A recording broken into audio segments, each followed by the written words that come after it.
இந்திய பொருட்களுக்கு இங்கிலாந்து 0 வரி விதிக்கும் ஒப்பந்தம் ஜூலை 15ஆம் தேதி முதல் அமலுக்கு வருவதாக மத்திய வர்த்தகத்துறை அமைச்சர் பியூஷ் கோயல் தெரிவித்துள்ளார். மும்பையில் செய்தியாளர்களிடம் பேசிய அவர், இன்னும் ஓரிரு நாட்களில், அதாவது ஜூலை 17ஆம் தேதியிலிருந்து இந்தியா இங்கிலாந்து இடையேயான வர்த்தக ஒப்பந்தம் அமலுக்கு வர இருப்பதாக தெரிவித்தார்.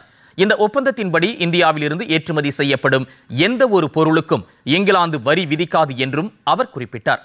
இந்த தடையில்லா வர்த்தக ஒப்பந்தத்தின் மூலம் இரு நாடுகளுக்கும் புதிய வாய்ப்புகளும் மகத்தான சாத்தியக்கூறுகளும் ஏற்படும் என்றும் அவர் குறிப்பிட்டார். இங்கிலாந்தில் பணிபுரிய செல்லும் இந்திய இளைஞர்கள் இதுவரை தங்களது ஊதியத்தில் 25% தொகையை செலுத்தும் நிலை இருந்ததாகவும், ஆனால் தற்போது மேற்கொள்ளப்பட்டுள்ள இரட்டை பங்களிப்பு ஒப்பந்தத்தின் மூலம் இந்த தொகை ஊழியர்களின் வைப்பு நிதியில் செலுத்தப்படும் நிலை ஏற்படும் என்றும் அமைச்சர் பியூஷ் கோயல் தெரிவித்தார்.